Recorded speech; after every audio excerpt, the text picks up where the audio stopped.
forum débat de Beurre FM, Abdelkrim Branine. Bonsoir, très heureux de vous retrouver pour un nouveau forum débat. Au programme aujourd'hui, comme convenu, ce fameux traité européen examiné à l'Assemblée nationale depuis hier. Le monde nous regarde, il s'agit de sauver l'euro. Jean-Marc Ayrault a prévenu ses députés qui devraient ratifier, sauf surprise, ce traité. Un traité qui malgré tout ne fait pas l'unanimité à gauche. Le Front de gauche a fait que d'autres organisations et syndicats mené dimanche dernier une manifestation pour dire non à l'austérité. Austérité qui serait d'après eux inévitable pour les Français avec ce traité. Que comprend ce traité? En quoi engage-t-il les Français? Quels sont les arguments des opposants à ce même traité? C'est ce dont nous allons traiter justement ce soir avec mes trois invités, à commencer par François Asselineau. Bonsoir. Bonsoir. Vous êtes le président de l'UPR, l'Union populaire républicaine, un jeune parti politique qui prône la sortie de l'euro. Deuxième invité, Yann Brossa. Sortie de l'euro et de l'Union européenne. Et de l'Union européenne. Et de l'OTAN. Yann Brossa, bonsoir. Bonsoir. Vous êtes président du groupe communiste et élu du parti de gauche au Conseil de Paris, élu du 18e arrondissement. Eduardo Riancipel, il vient d'arriver, je l'ai vu. On va le laisser s'installer. Des députés socialistes de la 8e circonscription de Seine-et-Marne, on l'a entendu tout à l'heure dans le Face à l'actu. 01 53 48 3000, vos appels, c'est pour tout à l'heure. 19h, traité européen, bouée de sauvetage ou boulet pour la France. La question est essentielle que nous allons nous poser ce soir. Dimanche dernier avait lieu cette manifestation contre ce traité européen. Yann Brossa, est-ce que c'était le tour des Français d'entrer dans la danse concernant la construction de cette fameuse Europe sociale souhaitée très fort par Jean-Luc Mélenchon? Yann Brossa. En tout cas, ce qui m'a frappé dimanche dernier à l'occasion de cette manifestation organisée notamment par le Front de gauche, c'est qu'il y avait beaucoup de monde. Et je crois que ça montre qu'on a beaucoup de Français qui aujourd'hui ont d'ailleurs souvent voté pour François Hollande au second tour de l'élection présidentielle et qui ne veulent pas d'une politique d'austérité qui serait imposée par le traité européen. Et je crois que c'est le message que ces dizaines de milliers de personnes qui ont défilé à Paris dimanche dernier ont voulu faire passer. Et je crois que ce message-là, à un moment donné, le gouvernement va bien devoir en tenir compte. Un message social et aussi un message d'expression démocratique qui consiste à dire que une décision aussi importante que celle-là, valider un tel traité, ça suppose de passer par un référendum, ça suppose de consulter les Français parce qu'on ne peut pas imaginer qu'une telle décision puisse se prendre en catimini alors qu'elle engage l'avenir de notre pays et l'avenir du peuple qui y vit.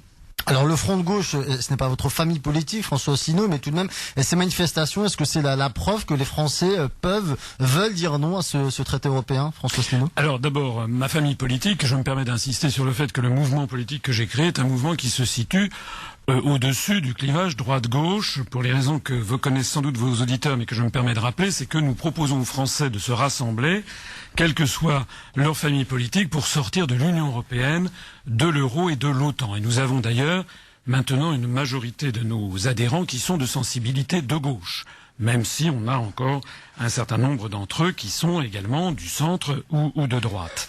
Alors, effectivement, je comprends que les Français se soient mobilisés contre ce traité qui est un scandale à tous les égards, un scandale de démocratie, une absurdité économique puisque ça va aggraver les problèmes au lieu de les résoudre et que de toute façon l'euro explosera quoi qu'il en soit. J'espère qu'on aura l'occasion d'en parler parce que on est toujours en France, on ne parle que des questions franco-françaises et rien n'est plus ridicule que ces européistes qui nous donnent des grandes leçons sur la construction européenne mais qui se refusent à regarder ce qui se passe ailleurs. J'espère qu'on aura le temps de dire un mot sur le fait que dans les différents pays d'Europe, les gens sont vent debout et pour des raisons totalement contradictoires d'ailleurs et en particulier les Allemands veulent sortir de l'euro parce qu'ils ne veulent plus payer. Moi j'ai une question à poser quand même à Monsieur Brossa, qui est, si j'ai bien compris, qui est du côté du Front de gauche. Il y a quelque chose. Vous avez bien compris. Voilà, il y a quelque chose que je comprends mal, c'est que Monsieur Mélenchon avait les moyens politiques d'imposer un référendum. Il suffisait, le soir du premier tour de l'élection présidentielle, de demander à Monsieur Hollande de prendre l'engagement devant les Français d'organiser un référendum sur ce traité. Mais pas du tout. À 20h37, il a apporté sur un plateau son désistement en disant qu'il faut de toute façon voter pour Monsieur Hollande. Alors, maintenant, c'est très gentil de faire descendre les gens dans la rue. Ça permet de canaliser la colère populaire. Au passage, je note que Monsieur Mélenchon se garde bien de vouloir sortir de l'euro. Il a même traité de maréchalistes, c'est d'ailleurs de pétainistes, ceux qui voudraient sortir de l'euro. Mais moi, ce que j'aimerais savoir, c'est premièrement, pourquoi est-ce qu'il n'a pas demandé un référendum, que M. Hollande s'engage sur un référendum avant d'appeler à se désister pour lui au deuxième tour. C'était quand même un beau sujet de désistement. Et puis, ce que je voudrais savoir aussi, c'est qu'est-ce que va faire le Front de gauche lorsque, de toute façon, le traité va être ratifié par la représentation parlementaire avec le Parti socialiste et d'ailleurs une bonne partie de l'UMP. Alors, réponse de Yann Brossat. Oui, très rapidement, parce que vous posez une question qui a le mérite d'être claire. Deux questions en réalité. D'abord, nous avons fait le choix, dès le soir du premier tour de l'élection présidentielle, d'appeler à battre Nicolas Sarkozy et donc à voter pour François Hollande. Et je l'assume tout à fait parce que je pense que battre Nicolas Sarkozy, battre la droite qui a mis la France dans un état déplorable, c'était absolument nécessaire. Et je ne regrette pas que nous ayons pris la décision de battre Nicolas Sarkozy. Et je pense qu'on a bien fait. Et d'ailleurs, François Hollande, avant le premier tour de l'élection présidentielle, entre les deux tours de l'élection présidentielle, a dit qu'il allait renégocier le traité européen. Donc s'il y a une contradiction, elle n'est pas de notre côté, elle est du côté de François Hollande, elle est du côté des socialistes, et je me permets de renvoyer la balle d'une certaine manière à mon collègue député socialiste. François Hollande a dit il y aura une renégociation de ce traité. Or, qu'est-ce qu'on constate? Aujourd'hui, il n'y a pas une seule ligne qui a bougé dans le traité qui est soumis à l'approbation des parlementaires. C'est ça la vraie question. C'est-à-dire qu'on a un président de la République qui n'a pas tenu les engagements qu'il avait pris devant les Français. Et ça, à mon avis, ça devrait tous nous interpeller parce que ça interpelle aussi sur la pratique du pouvoir. Est-ce qu'on peut imaginer de prendre des engagements devant les Français à l'occasion d'une campagne électorale et dès que la campagne électorale est terminée, de tourner le dos aux engagements qu'on a pris? Voilà, Eduardo Riancipel nous a rejoint. Bonsoir. Bonsoir. Vous êtes député socialiste de la 8e circonscription de Seine-et-Marne. On vient d'entendre Yann Brossat qui vient de nous dire finalement, en gros, qu'il y a une promesse non tenue de la part de François Hollande. Eh bien, je vais faire quelques rappels, pour Yann Brossat notamment. Le président de la République, François Hollande, candidat à l'époque, il a été élu sur quel projet? Il a dit deux choses. Il a dit en effet qu'il allait renégocier l'accord qui avait été fait entre Madame Merkel et Monsieur Sarkozy. Renégocier l'accord, parce que en effet, le traité, il ne change pas de celui qui a été écrit précédemment. Et renégocier l'accord, c'est l'obtention qu'il a eue du paquet européen, ce fameux paquet de croissance, qui a trois choses fondamentales pour qu'on puisse sortir l'Europe de la crise et aller plus loin dans la réorientation européenne. C'est tout simplement les 120 milliards d'investissements de fonds publics qui peuvent déclencher à leur tour 120 milliards de capitaux privés derrière. La taxe sur les transactions financières pour laquelle les socialistes comme d'autres forces de gauche et bien plus larges se battent depuis près de 15 ans. Et puis le contrôle des banques, la supervision bancaire, sans laquelle on ne peut pas sortir de la crise, le Portugal, l'Espagne, la Grèce et pourquoi pas, y compris la France. Et il a dit autre chose. Pendant la campagne, il n'a pris personne en traître. Il a dit « Je serai le président qui se battra contre la dette, contre la montée en puissance de la dette publique. Et je vais la réduire à raison de 3% d'ici 2017. C'est pour cela que nous sommes aujourd'hui critiqués par un certain nombre d'amis, y compris de gauche. Et ils font, je crois, j'ai l'impression, mine d'oublier que le président de la République, il a dit pendant la campagne, je lutterai contre la dette publique pour respecter les engagements 3%, pas simplement par rapport au traité, parce que la dette, c'est l'ennemi de la gauche. Et mes amis communistes ou du Front de gauche le savent très bien, puisqu'ils sont dans les collectivités territoriales, en tête également dans des exécutifs locaux, et ils savent que la dette, si elle est puissante, on ne peut rien faire en termes de services publics. Et de l'autre côté, il a dit, je veux lutter pour la croissance, parce que se battre uniquement contre la dette, ça s'appelle l'austérité. En revanche, quand on a un volet croissance, on peut effectivement avoir les deux. Et qu'est-ce que fait le président de la République? Il essaye en effet de trouver ces fameux 30 milliards, qui sont aujourd'hui plutôt 37, pour essayer de respecter ses engagements de 3% l'année prochaine. Et en même temps, nous n'avons pas mené une politique d'austérité. 40 000 profs l'année prochaine dans l'éducation nationale. Ça suppose de la relance économique. Les 25% d'augmentation de l'allocation de rentrée scolaire, c'est pas une politique d'austérité. La politique de aide à la construction de logements sociaux et de logements tout court avec la mobilisation des terrains de l'État, c'est pas une politique d'austérité. Et l'ensemble des choses que nous avons faites, notamment dans le cadre du budget de préparation pour le budget 2013, avec le projet de loi de finances 2013, c'est un budget de combat. On fait d'abord payer ceux qui ont beaucoup plus de moyens et les entreprises avant d'aller faire les poches des classes moyennes et des classes populaires comme l'a fait le gouvernement précédent. Donc nous sommes cohérents avec ce que nous avons dit pendant la campagne et nous sommes cohérents avec ce que nous faisons maintenant au gouvernement et dans la majorité. Alors François Asselineau, vous répondre. ça me rappelle furieusement le discours de Sarkozy en 2008, qui nous promettait monts et merveilles. Il avait été élu pour réduire la dette. Résultat, il laisse 600 milliards d'euros de dette en plus, raison. etc. Bon, l'héritage de Sarkozy. Oui, le problème, c'est qu'il est en train de se produire ce que moi je ne cesse de dire, et les gens qui sont avec moi, c'est que maintenant nous votons pour des marionnettes. Voilà. En fait, on a un bocal, on a des poissons rouges dedans, c'est la gauche, la droite, et tout ceci totalement dirigé par la Commission européenne à Bruxelles, par la Banque centrale européenne à Francfort, par le Fonds monétaire international et l'OTAN qui sont à Washington. En réalité, non, c'est pas un fantasme, c'est la pure vérité. C'est la pure vérité. Vous nous alignez des contre-vérités, une langue de bois qui est effrayante. Le coût des 120 milliards d'euros d'investissement, mais tout ceci était prévu de longue date. Ce sont simplement des réaffectations qui étaient prévues. Ça ne va en rien changer la situation.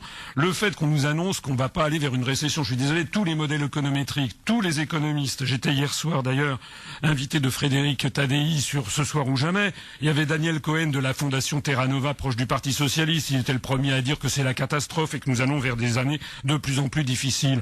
Donc moi je veux bien qu'on raconte n'importe quoi, qu'on fasse croire aux gens n'importe quoi, mais il y a quand même un problème, c'est qu'il y a un moment à partir duquel on arrive devant le mur des réalités. Le mur des réalités, c'est que la France est en train d'adopter des mesures de plus en plus récessives en période de récession, alors même que la Grèce, l'Italie, l'Espagne, le Portugal font pareil.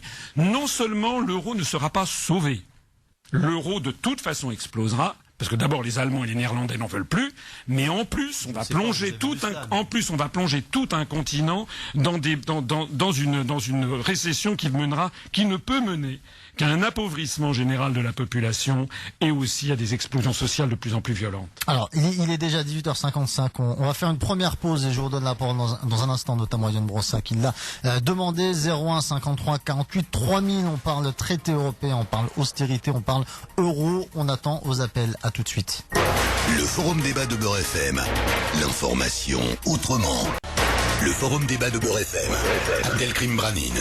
Deuxième partie de cette émission consacrée au traité européen. S'agit-il d'une bouée de sauvetage ou d'un boulet pour la France? 01 53 48 3000. Avec nous pour en débattre ce soir, trois invités. François Asselineau, il est président de l'UPR, l'Union populaire républicaine. Et Yann Brossa, président du groupe communiste et élu du parti de gauche au Conseil de Paris. Et Eduardo Riancipel, député socialiste de la 8e circonscription de Seine-et-Marne. Alors, juste avant la pause, j'avais promis donc la parole à Yann Brossa qui voulait répondre à Eduardo Riancipel. Absolument, sur deux sujets. D'abord sur la question du pacte de croissance, parce que c'est l'argument qui est au fond avancé par les socialistes pour expliquer qu'ils n'ont pas renégocié le traité, puisqu'ils ne l'ont pas renégocié, qu'ils nous le présentent tel quel. Ils nous disent on a ajouté à ça un pacte de croissance. Or, et ça a été dit tout à l'heure, la réalité c'est que la grande majorité, les 2/3 des sommes concernés étaient déjà affectés. Donc on nous représente quelque chose qui était déjà prévu en nous le présentant comme quelque chose de neuf. Donc il s'agit d'une certaine manière d'une arnaque. Et puis deuxièmement, parce qu'au fond c'est le cœur du sujet, je voulais revenir sur la question de la dette. Moi, ce qui me révulse dans ce traité européen, c'est qu'au fond, il considère que le seul horizon d'une politique économique, c'est la réduction de la dette. Or tous les économistes le savent, il y a de la bonne dette et il y a de la mauvaise dette. Et pour être un élu de Paris, je le sais très bien, au sein d'une majorité municipale qui est d'ailleurs dirigé par un socialiste, on a depuis 2001 augmenté nos capacités d'emprunt. Et parce qu'on a augmenté notre emprunt, on a pu faire le tramway par exemple. Est-ce que quelqu'un nous expliquerait aujourd'hui qu'on a eu tort de faire le tramway à Paris, même si ça nous a obligés, et je pense qu'on a eu raison de le faire, d'augmenter notre emprunt? On a eu raison. Eh bien, à un moment donné, il faut considérer qu'il y a aussi de bonnes dettes. Quand on construit des infrastructures qui nous permettent d'engager l'avenir de manière positive, on a raison de faire des emprunts. Avec un raisonnement comme celui qui est aujourd'hui celui de la Commission européenne, on n'aurait jamais construit le métro. On a construit le métro, on a emprunté, on a mis 70 ans à le rembourser. Est-ce que quelqu'un aujourd'hui dirait qu'on a eu tort de le faire? Je ne pense pas. Je pense que lorsqu'on investit dans des investissements d'avenir, on a absolument raison d'augmenter nos capacités d'emprunt. Et un dernier mot, parce qu'on voit les conséquences très pratiques de la politique d'austérité dans le budget 2013, lorsque le gouvernement refuse de mettre le milliard d'euros qui était prévu pour construire le Grand Paris Express, qui est le fameux métro périphérique qui devait permettre d'améliorer la situation des habitants de notre région, on voit très clairement à quoi conduit le traité européen et les politiques d'austérité. Alors, Eduardo Riancipel, ensuite les auditeurs. Oui, j'ai le sentiment que Yann Brossa ne m'a pas écouté correctement, donc on va répéter. une politique d'austérité, c'est une... Je pense qu'il y a beaucoup de gens qui vous comprennent mal. Je pense qu'il y a beaucoup de gens qui nous comprennent et qui se rappellent que nous avions dit déjà pendant la campagne, donc nous tenons notre engagement de lutter contre... De renégocier le traité. De lutter contre la dette publique et de respecter l'engagement de 3% l'année prochaine. C'est la raison pour laquelle nous avons besoin de trouver 30 milliards, mais que nous n'étions pas uniquement hystériques avec ça, que nous avons voulu aussi faire de la relance et faire des investissements. Donc ne faites pas semblant. Pourquoi est-ce que vous renoncez par exemple au Grand Paris Express? Je vous ai expliqué par exemple que pour mettre 60 000 professeurs d'ici 2017 et 40 000 l'année prochaine, ça suppose des sous. Lorsque nous avons décidé... supprimer des postes dans d'autres secteurs, dans la santé par exemple. Je vous donne un exemple, parce que si vous me dites que on veut chercher uniquement de l'argent à tout prix en dehors de toute considération, je donne un exemple à l'envers. La TVA sociale que nous allions prendre en pleine face au 1er octobre il y a quelques jours, eh bien nous l'avons supprimée et nous avons pris pour nous les 12 milliards d'euros que cela représente. Ça veut dire que nous sommes capables de faire des efforts lorsque nous ne voulons pas faire payer les classes moyennes et les classes populaires, précisément parce que nous allons chercher les sous là où nous pensons que nous pouvons les trouver avec justice. Donc oui à la réduction de la dette, parce que quand vous avez une dette trop forte, vous ne pouvez pas emprunter. Et la différence, mon cher Yann, c'est que vous le savez bien, une collectivité territoriale n'a pas le droit de voir des budgets déséquilibrés. Alors l'État... Mais on a augmenté nos emprunts et on a eu raison contre les déséquilibres et les déficits publics qui existent aujourd'hui pour précisément pouvoir investir davantage, ce que nous faisons déjà par rapport aux marges de manœuvre qui sont les nôtres. Allez, bientôt 19h04, la parole aux auditeurs. On commence avec Mourad qui nous appelle de Saint-Denis comme d'habitude. Mourad, bonsoir. Oui, bonsoir Abdelkrim, bonsoir à vos invités. En fait, j'ai pas suivi toute l'émission depuis le début, mais je voulais quand même faire une petite remarque à propos de ce traité européen, de l'austérité qui est appelée à venir et des conditions dans lesquelles ils nous ont fait passer ce traité. Moi, il y a quelque chose qui me fait vraiment rigoler. C'est que quand il s'agit d'un être humain qui va dans une banque pour emprunter de l'argent, pour faire un crédit sur 25 ans, acheter une maison, on regarde s'il est solvable, on regarde son niveau de vie, on regarde son niveau de dépense, on regarde un petit peu son petit train-train, ce qu'il est capable, s'il est assez solide pour sur une longue période, pouvoir rembourser, etc. Pourquoi, lorsque je sais pas, moi je suis quelqu'un de très, j'essaye d'être assez logique. Quand je me dis, pourquoi on va faire la même chose avec un État, avec des États, ce que la Commission européenne propose, et là tout le monde crie, tout le monde gueule, non c'est pas bien, regardez, on a emprunté, on a pu faire un tramway, qui est capable de dire que faire un tramway c'est pas bien? Mais personne n'est capable de dire que faire un tramway c'est pas bien. Mais il y a une chose qu'il faut que je vous rappelle, c'est qu'il faut quand même être solvable, il faut quand même avoir les moyens financiers, il faut aussi quand même arrêter de vivre au-dessus de ces moyens. Donc ce qui ne plaît pas à la majorité des Français qui depuis 50 ans sont bichonnés, assistés, sont carrément... on est dans un pays où on nous tend toujours la main, vous inquiétez pas, on va vous aider, il y aura toujours quelqu'un pour vous aider, il y aura toujours des assistances sociales, il y aura toujours la sécurité sociale, il y aura toujours tout ce qu'il vous faut. Faut arrêter de rêver. Sur la planète Terre, il y a très peu de pays où ça se passe comme ça. Donc aujourd'hui, quand on nous dit, les gars, il va falloir serrer la ceinture, dépenser moins, que votre mode de vie, votre cadre de vie quotidien va changer et que vous allez être un peu plus pauvre et avoir plus de difficultés comme tous les habitants de cette planète, le petit Français moyen, non, moi je suis pas content, je suis pas d'accord. Les gars, faut arrêter de rêver, Faut arrêter, Il y a 360 pays sur Terre. Je crois que les Français, vous êtes, quand je dis vous, je me compte à l'intérieur, on est assez bien lotis dans ce pays, avec un niveau de vie, une qualité de vie pour arrêter de se plaindre. Donc quand on nous demande de nous serrer la ceinture pendant 5 ans, 6 ans ou 10 ans, je crois pas que ce soit la mer à boire. En tout cas, le traité européen, en un mot, quand la Commission européenne dit à tous les pays d'Europe, vous devez être capable de rembourser vos dettes, vous devez avoir un rythme de vie moins important et être moins dépensier et avoir un niveau de vie inférieur à ce qu'il est depuis 40 ans, ça s'appelle être raisonnable, ça s'appelle regarder la vérité en face. C'est dur, mais il faut le faire et c'est comme ça. Parce qu'il y a beaucoup d'autres pays en Asie, en Amérique latine, en Afrique qui aimeraient être à notre place et ils se plaignent pas eux, justement. Merci beaucoup. Merci Mourad, merci. Alors Mourad qui a l'air de nous dire en gros on vit au-dessus de nos moyens. Voilà, François Asselineau. Oui, écoutez, il y aurait beaucoup de choses à dire face à cette intervention qui est factuellement fausse. D'abord, il n'y a pas 360 pays dans le monde, il y en a 490. Deuxièmement, il faudrait reprendre à partir de zéro le raisonnement. Je voudrais insister quand même sur le fait que nous avons en Europe occidentale des pays qui se portent très bien. C'est la Norvège et la Suisse qui ne sont pas dans l'Union européenne. Nous en avons qui se portent pas mal. C'est la Suède et le Danemark qui ne sont pas dans l'euro. Et puis nous en avons qui se portent tous mal, ce sont ceux qui sont dans l'Union européenne et dans l'euro. Et à l'intérieur de cette zone euro, ceux qui se portent le plus mal, ce sont justement les pays du sud de l'Europe. pour des raisons techniques, il serait intéressant de pouvoir développer, mais qui est que l'euro, la monnaie commune européenne, nous met tous dans une même monnaie. C'est pas une monnaie unique, c'est une monnaie commune. Il faudrait préciser l'affaire. Ça veut dire que depuis maintenant 1999, il n'y a plus de capacité de faire, par des modifications de taux de change, de corriger la différence d'évolution de compétitivité des pays qui sont membres de la zone euro. Ça veut donc dire que de toute façon, l'euro est condamné, parce qu'on est en train de plonger des pays entiers dans la misère, la Grèce, l'Italie, l'Espagne, le Portugal, l'Irlande, bientôt la France, pour corriger par la misère des évolutions de compétitivité qui sont différentes de celles de l'Allemagne et des Pays-Bas. Voilà la véritable situation. Donc plutôt que d'entonner le discours qu'on vient d'entendre, dont je ne sais pas finalement s'il émanait de l'UMP ou du Parti Socialiste, puisque en fait c'est exactement la même politique que mène le Parti Socialiste et l'UMP, nonobstant ce que veut dire monsieur le député, et qui veut nous faire croire qu'il y a une différence fondamentale. C'est en fait exactement la même politique. Plutôt que d'entonner ces questions, il faudrait quand même se poser la question de dire est-ce qu'on reste encore dans ce BINS qui va nous coûter des dizaines de milliards d'euros. C'est la raison pour laquelle l'UPR, mon parti politique, en pleine ascension avec notre site internet u-p-r.fr, proposons depuis 5 ans de sortir de l'Union européenne, de l'euro, de façon d'ailleurs parfaitement sereine et juridique, par l'article 50.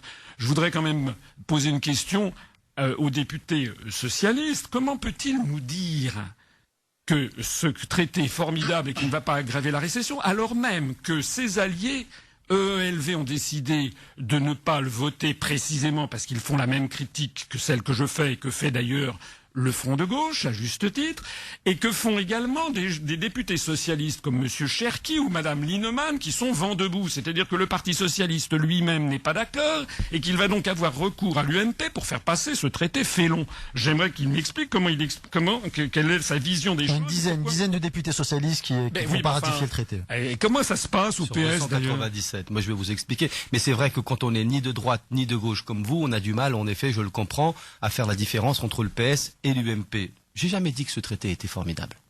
C'est pas ce que je dis. Je pense même qu'il y a un certain nombre d'insuffisances. Mais je crois que c'est une étape à passer pour imposer un rapport de force. Et vous savez, l'histoire, ça se construit pas simplement avec des beaux discours ici ou là. Il faut des tribunes, il faut des discours, il faut des mobilisations. Mais il faut surtout, face à des adversaires idéologiques, mettre le rapport de force et être capable, quand on est dans un gouvernement, et lorsqu'on est des gens de gauche responsables qui veulent le bien de l'Europe, des Français et de nos habitants européens, être capable de prendre ce qu'il y a sur la table maintenant et pas dans 5 ans. Donc moi je sais ce qu'il y a sur la table avec le paquet européen et je le prends. Et je dirais que j'irai plus loin parce que notre objectif avec François Hollande, Jean-Marc Ayrault, l'ensemble du gouvernement et la majorité à laquelle j'appartiens, c'est la réorientation profonde de l'Europe pour plus d'intégration solidaire. Vous êtes pour l'égoïsme solitaire, vous voulez sortir de l'Europe, vous voulez sortir de l'euro, c'est qui conduira tout simplement à augmenter de 30% le pouvoir d'achat, de diminuer de 30% immédiatement le pouvoir d'achat des Français. Moi je sais où je vais, je prône en effet de prendre ce qu'il y a sur la table, c'est un pas, il faudra aller beaucoup plus loin et c'est l'élection de François Hollande qui a permis déjà de tordre le bras à certains d'entre eux, Madame Merkel dans un premier lieu, et ensuite même Monsieur Draghi, qui n'est vraiment pas quelqu'un de gauche, il a commencé à acheter de la dette des pays directement à travers la BCE. C'est un début. Je ne peux pas laisser dire que si on sort de la zone euro, les Français perdront 30% de leurs revenus. C'est si nous restons dans l'euro que tout le continent est en train de foncer vers la faillite et l'appauvrissement. Je commence à en avoir assez. Et avec moi, tous les gens qui ont rejoint notre mouvement, de tous ces prophètes de l'apocalypse qui nous avaient promis, qui nous avaient... Mais non, mais l'apocalypse, elle est là. Elle est là. Regardez ce qui se passe en Grèce. Regardez ce qui se passe en Espagne. Regardez, nous venons de franchir le cap des 3 millions de chômeurs. Et ben justement. Nous venons de franchir le cap des 3 millions de chômeurs avec une politique que vous allez reconduire et aggraver. Bien sûr que si. Donc ça suffit de dire, il y a des notes, je citais hier sur Ce soir ou jamais avec Tadei. D'ailleurs, Monsieur Cohen ne m'a absolument pas contredit et pour cause, puisque j'avais les références. Oui, parce que nous avons, les dernières études qui ont été faites par Natixis montrent que si la France sort de l'euro perdra, le franc par rapport au cours pivot vis-à-vis du dollar perdra 2%. Le nouveau marque gagnera 18%. Et la lire perdra 12%. On est extrêmement loin de l'apocalypse que vous annoncez. En revanche, j'espère que nous allons parler du coût énorme que va représenter pour la France le fait de rester dans l'euro si, comme cela va se produire dans 6 mois ou dans 6 ans, la Grèce sort de l'euro, puis l'Espagne. À ce moment-là, on aura, et je pèse mes mots, des dizaines de milliards d'euros qui vont tomber sur le coin de la figure des contribuables français. Alors, Yann Brossaille, ensuite les auditeurs de Je voulais quand même répondre à la question de Mourad, parce que je pense qu'on gagne quand même toujours à respecter les auditeurs et les questions qu'il pose. Il disait une chose, moi je suis évidemment pas d'accord avec l'analyse qu'il fait, mais la question qu'il pose, elle est en réalité dans la tête de beaucoup de gens. Évidemment que quand on dit aux gens, est-ce que vous considérez qu'il faut des politiques d'austérité pour réduire la dette, ils vous disent oui, parce que c'est le bon sens de dire il faut absolument réduire la dette. Sauf que il y a quand même une grande différence entre le budget d'un ménage et le budget d'un État.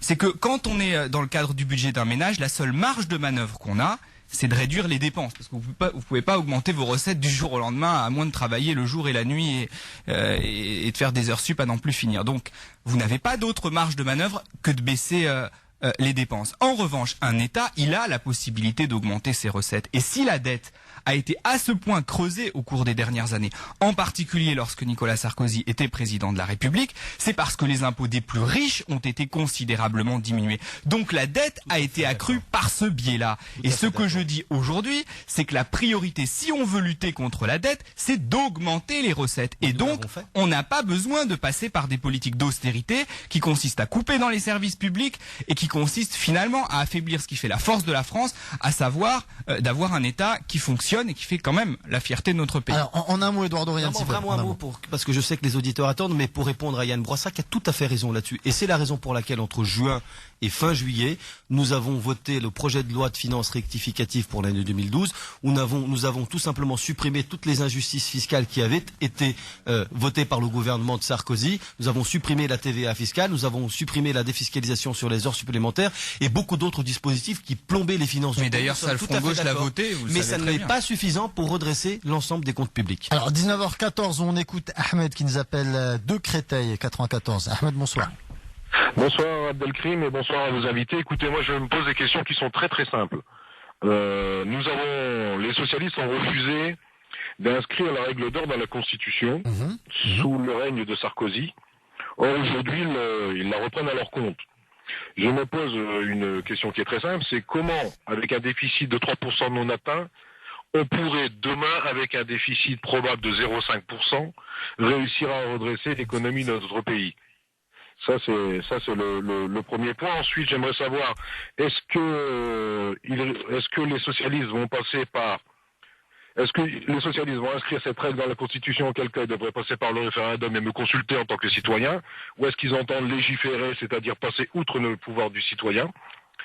Et au fond, est-ce que véritablement, avec la politique d'austérité qui ne veut pas porter son nom qui est menée actuellement, ils espèrent relancer la croissance? Et enfin, une dernière question à l'endroit du représentant socialiste que vous avez sur votre plateau. J'aimerais savoir si les 35 milliards qui seront ponctionnés aux Français vont servir à payer le service de la dette.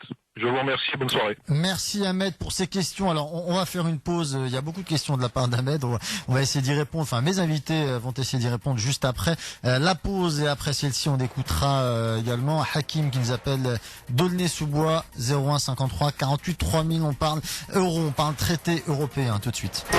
Le forum débat de Beurre FM. L'information autrement.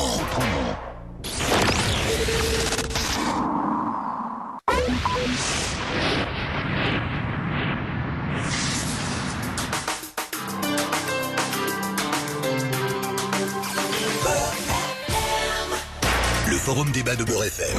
Abdelkrim Branine.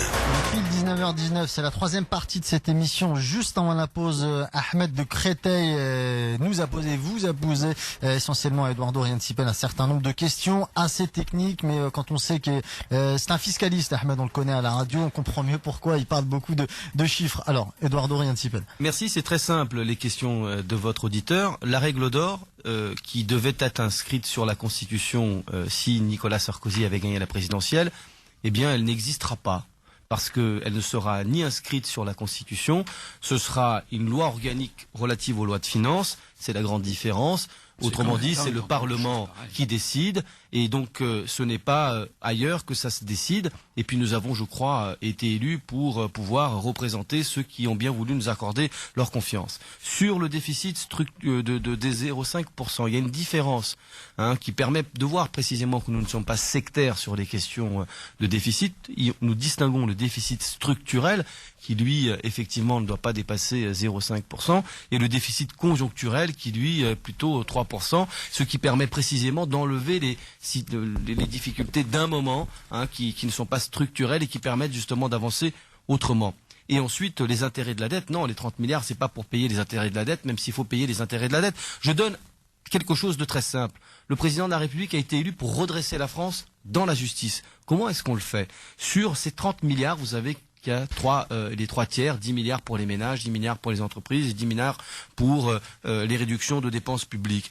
Par exemple, prenons les ménages, les familles. 10 milliards donc que nous allons demander d'efforts sur les familles. Est-ce que vous savez que dans le projet de loi de finances 2013, sur ces 10 milliards, 90% de ces 10 milliards seront assumés, supportés par 10% des ménages les plus riches. C'est ça la politique qu'on mène avec la gauche, avec François Hollande, avec le gouvernement de Jean-Marc Ayrault. On demande des efforts, mais on demande d'abord à ceux qui ont les moyens de les faire et qui ont été privilégiés pendant le mandat précédent. Alors, Yann Brossat. Ouais, je crois que la question n'est pas de savoir où figure la règle d'or, de savoir si elle est sur une loi organique ou si elle est inscrite dans la Constitution. La question, c'est de savoir si elle s'appliquera ou pas. Et ce qu'on sait très bien, c'est qu'avec ce traité européen, elle s'appliquera, puisque si elle n'est pas appliquée, il y aura des sanctions qui s'appliqueront contre nous. Donc il faut être clair, il faut être franc, il faut mettre les choses sur la table. Et au fond, la question qui se pose, c'est de savoir si ces politiques fonctionnent ou pas. Si baisser la dépense publique pour appliquer la règle d'or, ça fonctionne ou pas. Et ce qu'on constate, c'est que dans tous les pays d'Europe où ces politiques s'appliquent, ça conduit dans le mur.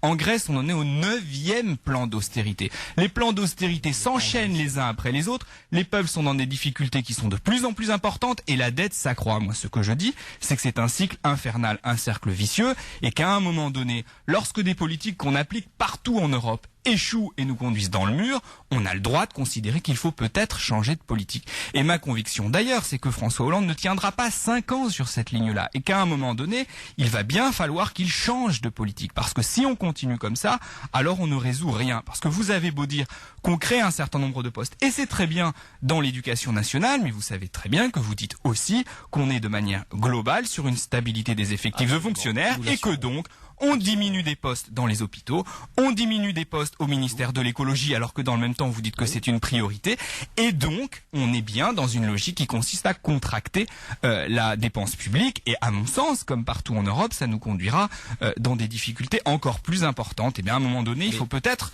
changer de braquet. En tout cas, c'est ce pourquoi les élus du Front de Gauche se battent. Alors François Asselineau, je vous ai vu grimacer en écoutant Eduardo Riancipel, notamment sur cette histoire de règle d'or, constitution, loi organique. Oui, non, parce que c'est se moquer du monde. Un député qui nous explique qu'il vote une loi organique et ça n'a aucune importance. J'ai trouvé ça un peu fort.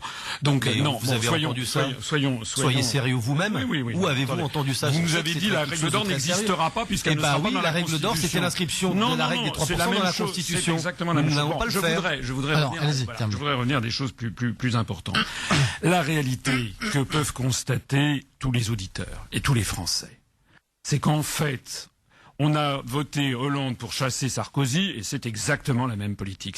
Nous avions dit ça. Rappelez-vous, j'étais venu à votre antenne, j'avais dit que nous appelions à l'abstention puisque nous disions que c'était exactement pareil. C'est ce que les Français sont en train de découvrir. Et pourquoi?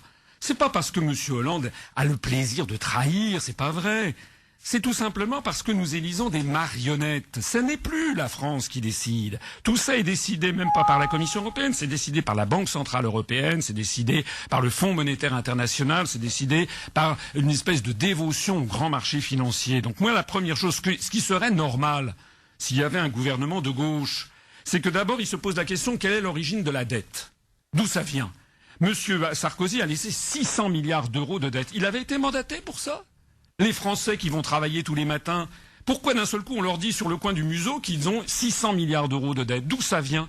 Est-ce que vous savez, monsieur le député socialiste, qu'il y a un concept qui s'appelle la dette odieuse? Vous devez connaître ça quand même dans les pays latino-américains. Regardez ce qui se passe en ce moment regardez ce qui se passe en Islande. Est-ce que nous proposons qu'il y ait un grand débat de fond sur l'origine de la dette? n'est-ce pas, sur l'interdiction qui a été décidée en France en 1973, reprise ensuite dans le traité de Maastricht que le Parti socialiste a approuvé, gravé dans le marbre des traités européens, qui consiste à interdire absolument toute monétisation de la dette publique. Nous voulons poser cette question.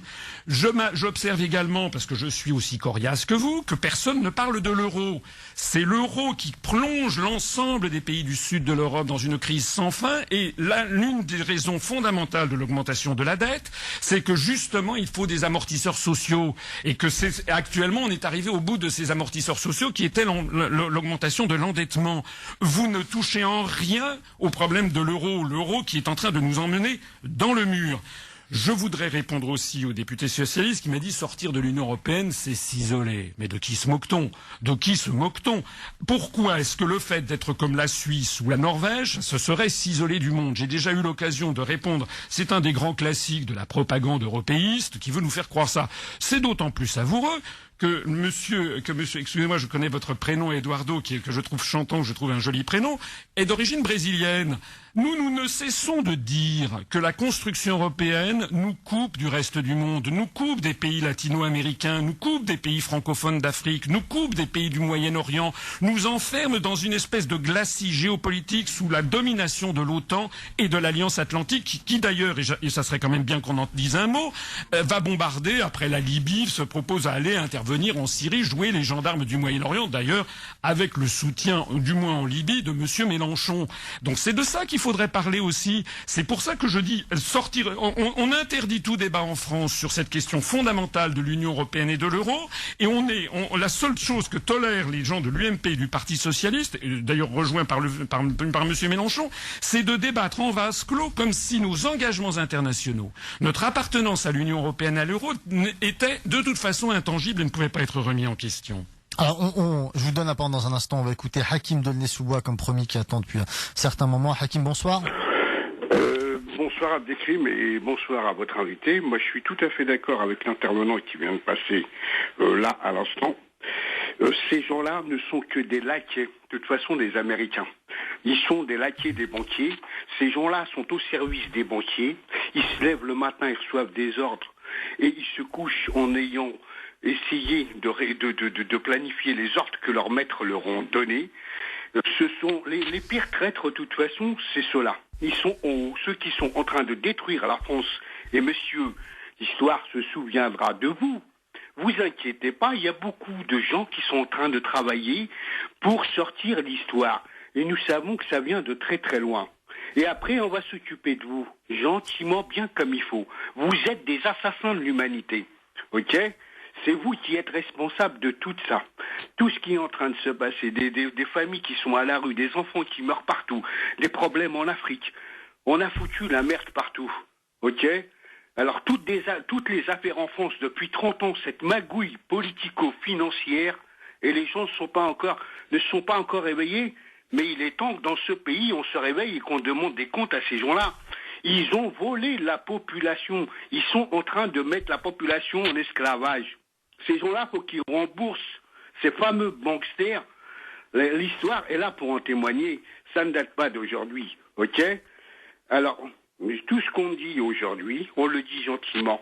Mais ne vous inquiétez pas. Nous allons nous occuper de vous. Et sincèrement, nous allons polluer l'atmosphère avec des fascicules.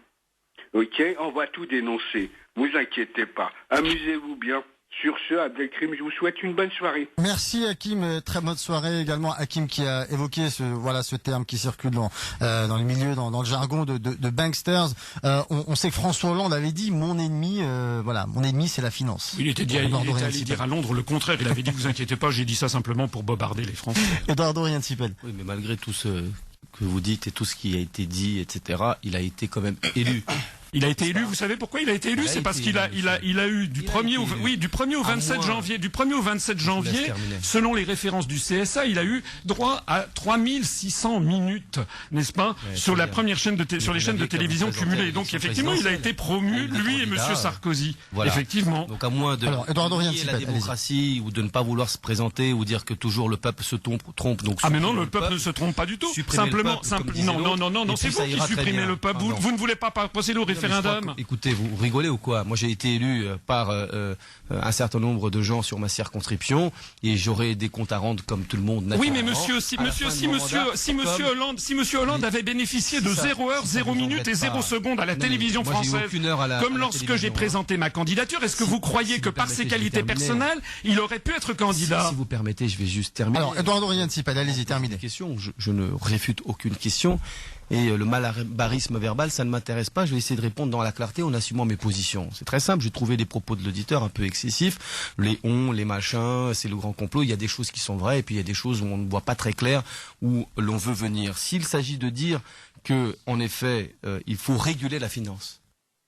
Oui, il faut réguler la finance. Il faut des règles. Moi, je suis pour la démocratie, pour le combat politique, pour le rapport de force, mais pour la démocratie, pour qu'on mette des règles.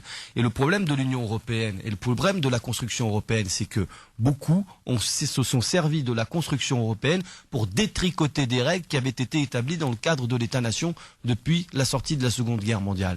Donc moi, je suis pour une Europe forte, contrairement à vous, monsieur, qui voulez la disparition de l'Europe, et je ne sais pas très bien où ça nous amène. Je suis pour qu'on ait des règles qui régulent la finance. C'est la raison pour laquelle nous allons faire avec François Hollande la réforme bancaire, qui interdit de mélanger les activités de dépôt et les activités de spéculation. Bon, nous savons où nous allons. Et puis pour parler du Brésil, si vous voulez, la France sous Nicolas Sarkozy, il a fait au moins quelque chose d'à peu près positif en ce domaine-là. Il y a un partenariat stratégique qui existe entre la France et le Brésil, France qui est dans l'Union européenne. Donc ça n'empêche pas du tout non plus la France, à l'envers de ce que vous dites, de pouvoir travailler avec le Brésil. Ce partenariat stratégique est très puissant, il est très fort, et puis ça permet, il est davantage dans le domaine de la défense et dans le domaine militaire. Mais il est très important parce que ce sont des industries françaises aussi qui cherchent à transmettre un certain nombre de savoirs et à vendre un certain nombre de produits. C'est bien qu'on puisse continuer à faire comme ça, vous avez raison, mais ce n'est pas du tout contradictoire avec l'approfondissement de l'Union européenne. Il faut des règles, et moi je suis un combattant, un responsable politique pour mettre des règles là où il n'y en a plus. Nous avons un 21e siècle à bâtir pour empêcher que la finance serve la finance, mais que la finance serve l'économie et donc les emplois et donc le bonheur des hommes à un moment donné et la croissance. Voilà ce que je pense très profondément sur le moyen comme sur le long terme. Yann Brossa. Un mot sur ce que disait Hakim, parce que je suis à moitié d'accord avec lui. Quand il dit les responsables politiques qui sont au pouvoir aujourd'hui, qui sont au pouvoir depuis des années, sont des laquais. Ce que je veux lui dire, c'est qu'ils ne sont des laquais de la finance que dans la mesure où ils le décident eux-mêmes. Et c'est eux-mêmes qui démissionnent des responsabilités qui devraient. Donc ils avaient le choix. Ils avaient le choix. Ils auraient pu faire autrement. Ils auraient pu décider de reprendre le pouvoir sur la finance. Et à chaque fois, on nous explique qu'on est obligé de s'écraser devant la finance, de céder devant la finance. Et de ce point de vue, quand même, ce traité européen et sa validation par l'Assemblée nationale est désespérant. Parce que lorsque vous avez des députés qui se débarrassent de leur propre souveraineté et qui renoncent d'une certaine manière à construire eux-mêmes le budget de leur propre pays en confiant la mission à la Commission européenne, puisque la Commission européenne contrôlera nos propres budgets, nos budgets nationaux, et donc l'activité des parlementaires, je dis que c'est désespérant. Et c'est quand même triste d'élire des députés qui, quelques mois après, renoncent à l'exercice qui est quand même l'exercice majeur d'un parlementaire, qui est de construire un budget, parce que c'est quand même à ce moment-là qu'on décide des priorités qu'on donne à son pays. Alors moi je voulais revenir sur un élément évoqué tout à l'heure par François Asselineau. Vous avez dit l'Allemagne, les Pays-Bas ne veulent plus de l'euro. Sur quoi vous vous fiez, François Asselineau? Il suffit. Alors vous savez, les européistes en France, ceux qui me donnent des grandes leçons d'Europe, en général se contrefichent absolument de ce qui sort du périphérique parisien. Donc quand on s'intéresse pour de bon, comme c'est mon cas, je suis allé dans 95 pays du monde, j'ai vécu en Allemagne, j'ai une belle sœur britannique, j'ai vécu au Japon, je parle le japonais. Quand on s'intéresse à ce qui se passe dans le monde, vous vous apercevez qu'en Allemagne, 80% de la population est vent debout, et la haute hiérarchie financière allemande a commencé par le président de la Bundesbank, Axel Weber, a démissionné l'année dernière, suivi par Jürgen Stark, le représentant de l'Allemagne au conseil, au board de la Banque Centrale Européenne. Monsieur Weidmann, le nouveau président de la Bundesbank, a failli de nouveau démissionner. Pourquoi? Parce que les Allemands ont compris que plus les pays vont sortir les uns après les autres de l'euro, et plus ceux qui vont rester vont se ramasser une ardoise phénoménale. Ça n'est d'ailleurs pas moi qui le dis. Monsieur Joseph Stiglitz, prix Nobel d'économie américain, a dit ce sont les pays qui sortiront les premiers de l'euro qui s'en sortiront le mieux. Est-ce que vous pouvez comprendre ça? Est-ce que vous croyez qu'un prix Nobel d'économie qui dit ça au mois de janvier de cette année, les pays qui sortiront les premiers de l'euro, ce sont ceux qui s'en sortiront le mieux? Est-ce que ça mérite pas un débat? Mais personne n'est sorti de l'euro pour l'instant. Non, il n'a pas été élu par le peuple français pour appliquer arrêtez avec vos histoires politique. de peuple élu par le peuple français. Voilà, Arrêtez avec cette histoire-là. Parce que ça ne vous intéresse pas. Non, ça m'intéresse Vous refusez d'accepter qu'il y a une démocratie qui vote, qui apprécie. Ça suffit. Moi, j'ai fait partie de ceux qui ont voté non au traité sur la Constitution européenne en 2005, et ce traité a été avalisé ensuite, le traité de Lisbonne, par Monsieur Sarkozy, l'UMP, avec le plein soutien discret mais très efficace du Parti socialiste, sans lequel le traité de Lisbonne n'aurait jamais été ratifié. Donc ne venez pas nous me donner des leçons de démocratie. Au sujet de la France isolée, moi j'ai un petit problème. Le député socialiste vient de dire il s'en réjouit tout comme moi d'ailleurs, que nous ayons un partenariat stratégique avec le Brésil. Je lui signale que nous en avons aussi avec la Chine, que nous en avons aussi avec l'Afrique du Sud. Absolument. Ça veut donc dire que lorsque nous serons sortis de l'Union européenne, ces traités qui n'ont strictement rien à voir avec l'Union européenne demeureront, et que donc nous aurons des partenariats stratégiques avec la Chine, avec l'Afrique du Sud, avec le Brésil et avec tous les pays. Donc c'est la première preuve que nous ne serons pas isolés. Mais ce que je voudrais aussi, ce sur quoi je voudrais insister, c'est qu'il dit ça n'est pas contradictoire avec la construction européenne. Si.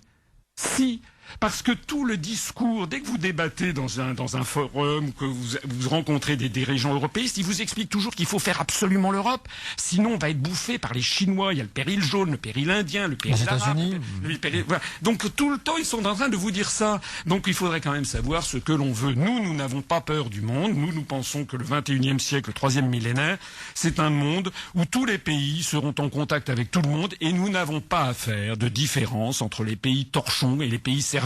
Il n'y a pas des pays que l'on devrait privilégier par nature. En fait, pourquoi? Parce qu'ils sont blancs, parce qu'ils sont chrétiens et parce qu'ils sont sur le continent européen. Qu'est-ce que c'est que cette histoire? Vous savez que la France, et ça n'est pas ici que je vais l'expliquer, a des liens beaucoup plus importants avec, par exemple, les pays du Maghreb qu'avec les pays baltes ou la Slovaquie. Et quand je ne dis ça, ce n'est pas du tout pour être antinomique, pour être déplaisant vis-à-vis des Slovaques et des Estoniens. C'est parce que c'est la simple réalité des faits. Eduardo Riancipel, je pense qu'il faut revenir quand même à quelques réalités macroéconomiques. L'Union européenne, son commerce extérieur, aux 3/4, il se fait à l'intérieur de l'Union européenne. Donc ne racontez pas n'importe quoi, en tout cas sur le plan économique. Trois quarts des échanges économiques des pays européens, ça se passe à l'intérieur de l'Union européenne. Donc ça a quand même un sens macroéconomique très puissant. Premier point. Deuxième point, quand même pour dire les choses, au-delà du traité, je voudrais quand même dédramatiser un peu la question. Je comprends bien qu'on va dramatiser cette question de traité européen en disant que ça va s'arrêter là, c'est un enfer pour les peuples, etc. Au-delà même du traité européen. Je dis ça à mon ami et collègue et camarade Yann Brossa, parce que nous partageons aussi beaucoup de luttes ensemble, beaucoup de combats. Même si les amis du Front de gauche ne sont pas au gouvernement, nous votons beaucoup de choses ensemble à l'Assemblée nationale, comme d'autres. Pas le traité européen. Pas le traité européen, c'est vrai, mais il n'y aura pas d'ailleurs que les communistes. Il y aura, vous avez rappelé, Europe Écologie Les Verts, et chacun prendra ses responsabilités. Ça devrait vous interroger quand même. Oui, ça devrait nous interroger. Ça devrait aussi les interroger eux. Nous savons ce sur quoi nous avons été élus. Au-delà même du traité européen, François Hollande, encore une fois, s'il vous plaît, entendez-le, parce que nous sommes cohérents avec ce que nous avons dit avant l'élection. Le candidat Hollande avait déjà dit « Je respecterai cet objectif des 3% parce que la dette, c'est l'ennemi de la gauche. J'en fais pas simplement l'alpha et l'oméga de ma politique macroéconomique. Je dis que c'est important et qu'il va chercher la croissance et le redressement dans la justice dans tous les domaines.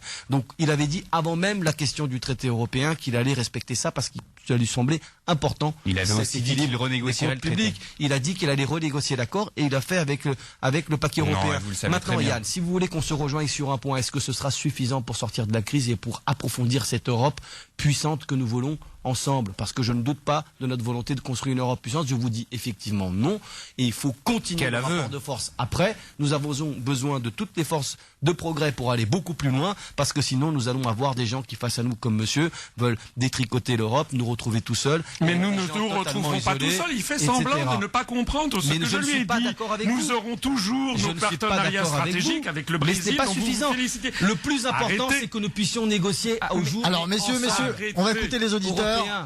On écoute Salah. L'approfondissement politique de l'Europe, c'est essentiel. Salah nous appelle d'ici. Je vous redonne la parole dans un instant, messieurs, s'il vous plaît. Salah, bonsoir.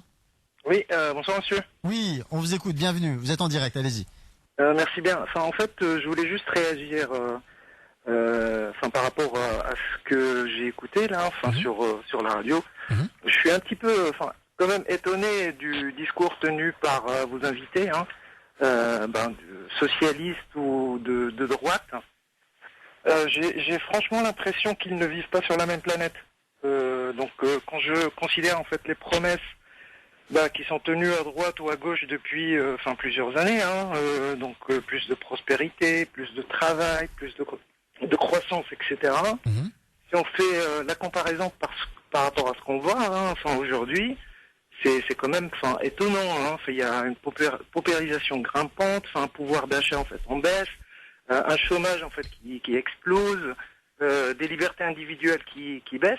Donc je ne comprends pas en fait dans quel logiciel en fait ils sont. Vous entendez des promesses et vous ne voyez rien arriver, en gros, c'est ça. En fait, je vois le contraire qui arrive.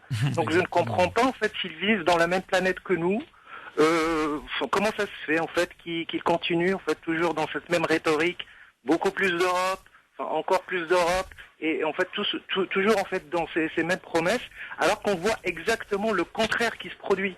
Donc je n'arrive pas en fait à comprendre. Bon, écoutez, on va écouter nos invités. Merci Salah pour votre appel et votre intervention. On vous dit à très bientôt dans le forum débat. Alors, Yann Brossa. Mais il a raison, et c'est précisément parce qu'on a appliqué les mêmes politiques au cours des dernières années, en particulier à l'échelle de l'Union européenne, qu'on est dans une telle difficulté aujourd'hui. Si on a plus de chômage, si on a plus de difficultés de pouvoir d'achat, si on a des services publics qui sont de plus en plus en mauvais état, c'est précisément parce qu'on a systématiquement considéré que l'unique objectif d'une politique économique, c'est de réduire la dette, de réduire la dépense, de réduire les services publics. Et quand on fait ça, on nous conduit dans le mur. Donc justement, parce que ça a échoué, il faut aujourd'hui changer de politique. Et moi je pense que lorsque les Français, quelle que soit l'appréciation qu'on puisse à nouveau avoir sur le premier tour et le second tour de l'élection présidentielle, quand les Français ont voté, ils ont voté pour le changement. Ils ont cru qu'ils allaient avoir quelque chose qui allait changer dans leur vie quotidienne. Et c'est aussi pour ça qu'ils se sont mobilisés. C'est aussi pour ça que Jean-Luc Mélenchon a obtenu 4 millions de voix au premier tour de l'élection présidentielle. Et aujourd'hui, ce qu'il constate,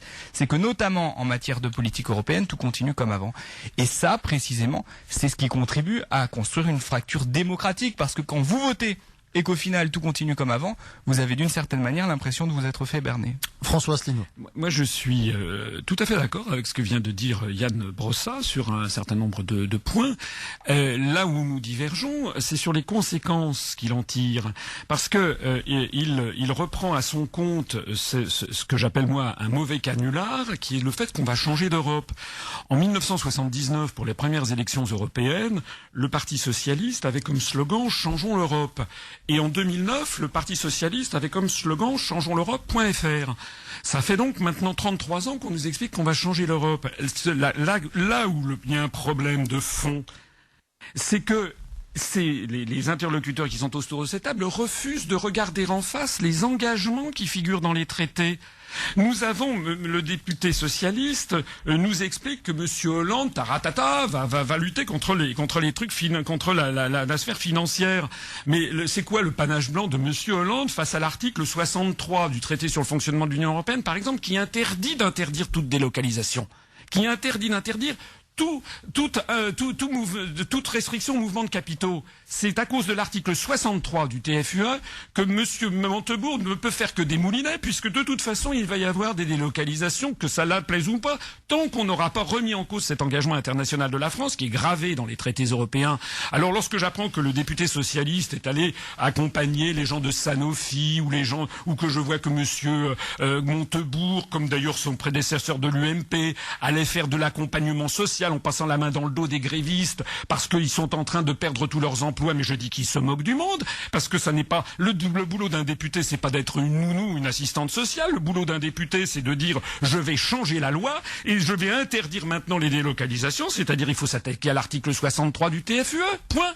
Pareil sur l'ensemble des questions financières. Les services publics, c'est réglementé par l'article 106 du traité sur le fonctionnement de l'Union européenne. Toutes les grandes orientations de politique économique sont réglementées par l'article 121 du traité sur le fonctionnement de l'Union européenne. Moi, c'est de ça que je veux que l'on parle. C'est quels sont les engagements qu'ont pris les Français. C'est comme si vous aviez signé un contrat, n'est-ce pas, un contrat de travail, et puis après vous considériez que ça n'existe pas. C'est de ça qu'il s'agit. Rappelez-vous, Abdelkrim, vous aviez eu la gentillesse de m'inviter lorsque j'avais présenté ma candidature pour l'élection présidentielle, et j'avais dit que c'était ça les vrais sujets.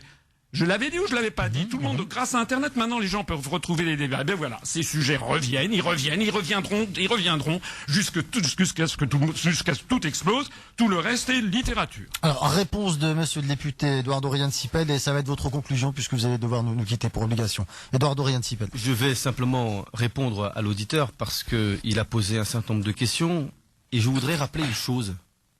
François Hollande est le président qui, d'ores et déjà, avec le gouvernement de Jean-Marc Ayrault, a déjà tenu 15% de ses engagements de campagne, les fameuses 60 propositions. Donc on essaie beaucoup des gouvernements qui, au bout de 4 mois, respectent 15% de leurs engagements. C'est la loi sur le logement qui permet d'augmenter les constructions de logements sociaux et d'obliger les communes à faire 25% au lieu de 20% et de multiplier par 5 les sanctions auprès des communes qui ne le feraient pas. C'est la suppression de la TVA sociale, c'est 25% d'augmentation de l'allocation de rentrée scolaire, ce sont les emplois supplémentaires dans l'éducation nationale, 60 000 d'ici 2017 et 40 000 pour l'année 2013. Ce sont les postes 1000 par an dans la police, la justice et la gendarmerie. C'est aussi bientôt, donc c'est pas dans les 15% de mariage pour tous, c'est la tarification progressive de l'énergie que nous avons votée, c'est le blocage des loyers dans un certain nombre de communes de France qui a été voté.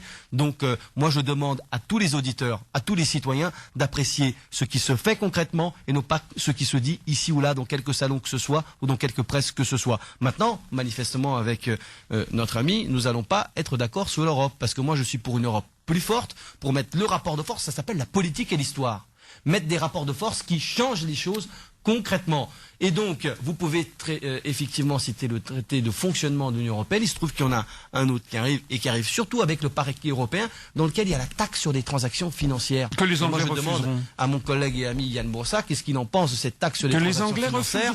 Elle est très importante. Elle sera sans doute pas suffisante pour aller au bout de ce que nous voulons, mais c'est une première étape. Et encore une fois, je suis un homme concret, réaliste. Je pense qu'il y a sur la table quand ça se présente. Et ça s'est présenté parce que François Hollande a été élu et qu'il a été cherché au-delà justement des politiques d'austérité dont on n'arrête pas de nous ressasser en ce moment. Voilà, merci Eduardo Riansipel, que je remercie beaucoup pour sa venue parce qu'on a sollicité beaucoup de socialistes et c'est le seul qui a accepté. Merci d'avoir été présent. Nous on se retrouve dans un instant toujours avec François Asselineau et Yann Brossa et on écoutera de nouveau 2 auditeurs. À tout de suite.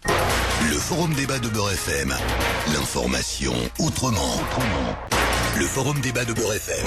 Abdelkrim Branine. Dernière partie raccourcie. Il nous reste 3-4 minutes pour conclure cette émission. Je vais demander à notre dernier auditeur d'être donc bref, concis. Hachmi, bonsoir. Oui, bonsoir Abdelkrim, bonsoir tous. Bon, voilà, ça va être très bref. Je voulais simplement dire à certains du pouvoir décisionnel, aucun pouvoir actuellement des pays n'a le pouvoir sauf Goldman Sachs. C'est-à-dire que c'est eux, ils ont mis leurs hommes dans tous les pays européens, entre autres le patron de la Banque européenne, c'est un mec de Goldman Sachs, et on peut pas dire que Goldman Sachs, la manière dont elle a plié la Grèce, elle va essayer de faire des cadeaux aux Européens. Non, c'est eux qui décident. Le pouvoir, tant qu'il est encore aux mains de ces prédateurs, rien ne changera. Merci à tous et à bientôt. Merci, à très bientôt Hachmi qui évoquait Goldman Sachs. Il y a un reportage très intéressant qui a beaucoup circulé, qui a été diffusé. Vous partagez ce que vient de dire Hachmi, Yann Brossa? Évidemment, Hachmi a raison et la vraie question c'est comment est-ce qu'on réussit à créer un rapport de force par rapport au pouvoir financier. Et adopter ce traité européen qui faisait l'objet de notre débat aujourd'hui, c'est précisément renoncer à créer un rapport de force avec le monde financier. Et c'est ça qui est d'une certaine manière particulièrement inquiétant. Et puis je voudrais rebondir aussi sur ce que disait Eduardo Riansipel, le député socialiste tout à l'heure. Il disait il faut prendre ce qui est sur la table. Non. Quand on a quelque chose de mauvais sur la table, on ne le prend pas. Et d'ailleurs, ce que disent les députés du Front de gauche, c'est que lorsqu'il y a des mesures positives qui sont présentées par le gouvernement, on les prend et on les vote. Et force est de constater qu'il n'y en a pas tant que ça. Et quand il y en a de mauvaises, et en l'occurrence le traité européen, c'est mauvais parce que ça va nous empêcher de relancer l'économie de notre pays, à ce moment-là, il ne faut pas prendre. Il faut précisément résister. Il faut créer un rapport de force. Il faut faire en sorte que ça change. Parce que si on accepte tout ce que l'Union européenne veut nous vendre de quelque manière que ce soit, eh bien on finit par se faire avoir. Donc moi je crois que la vraie question, c'est celle que pose Hachmi, c'est la capacité du pouvoir politique à créer un rapport de force pour que ça bouge. Et ça, effectivement, le moins qu'on puisse dire, c'est que le gouvernement tel qu'il est aujourd'hui ne semble pas déterminé à le faire. Et bien ce que veut faire le Front de gauche, c'est peser dans la balance pour que le gouvernement ait un peu plus de volonté de résister. Alors quel rapport de force vis-à-vis d'un traité qui sera ratifié, quoi qu'il arrive, avant la fin du mois? D'abord, je félicite votre auditeur Hachmi. Je suis d'accord avec lui. En réalité, l'ensemble de la construction européenne est entièrement dans la main d'une oligarchie euro-atlantiste pilotée par Washington et où les grandes institutions financières comme Goldman Sachs dirigent l'ensemble. Mario Monti, Papademos en Grèce, etc. Bien, je renvoie d'ailleurs vos auditeurs à toutes les conférences que j'ai faites d'ailleurs sur le sujet et qui expliquent que notre mouvement est en pleine croissance. Union populaire républicaine, u-p-r.fr. Alors, il y a quelque chose que je trouve toujours un peu étrange avec le front de gauche, comme d'ailleurs avec les souverainistes à droite, c'est qu'ils font des bonnes analyses, mais ça s'arrête toujours à mi-course. Parce que c'est très gentil de dire on va faire un rapport de force, mais la France c'est un pays sur 27, bientôt un pays sur 28. Donc qu'est-ce que l'on pèse là-dedans? On ne pèse rien du tout. Ça serait beaucoup plus simple de sortir de l'Union européenne. D'ailleurs, il y a un article, l'article 50 du traité sur l'Union européenne, qui prévoit justement qu'un pays peut en sortir. Alors avant que de lancer des fatwas ou des espèces de menaces d'apocalypse, comme l'a fait tout à l'heure le député socialiste, moi je voudrais qu'on ouvre un vrai débat et que l'on dise, eh bien voilà, si l'on sort de l'Union européenne, qu'est-ce qui va se passer? Qu'est-ce qui va arriver avec notre monnaie? Combien ça va nous coûter ou combien ça va nous rapporter? Vous savez que ça va nous rapporter beaucoup plus que ça ne nous coûtera. Alors, le vrai débat, en tout cas, comptez sur nous pour l'avoir ici. Alors, François Asselineau, à ce sujet, en quelques mots, Yann Brossard, c'est que la France, ça n'est pas un pays sur 27, c'est la deuxième puissance de ce continent, deuxième puissance économique, la cinquième puissance économique du monde. Et quand la France parle et tape du poing sur la table, elle peut créer un rapport de force. Moi, je ne crois pas que la France ce soit une nation de seconde zone. C'est un grand pays et c'est une nation qui peut parler fort. Et quand elle parle fort, à ce moment-là, le rapport de force change. Au fond, je pense plus dans la France que vous. Non, c'est justement parce que je pense que la France est un très grand pays, membre permanent du Conseil de sécurité, que nous n'avons pas à être dans une espèce de glacis géopolitique sous domination américaine. Mais parce qu'on est puissant, on peut changer l'Europe. On n'arrivera pas à vous mettre d'accord là-dessus, en tout cas. Peut-être lors d'un prochain forum débat, c'est la fin de celui-ci, assure dans un instant le mix du café des artistes suivi du café des artistes. Puis à partir de 22h, vous avez rendez-vous avec Vanessa pour Confidence. Nous, on se donne rendez-vous, même heure, même fréquence. À demain. Salut. Le forum débat de Beurre FM. L'information autrement.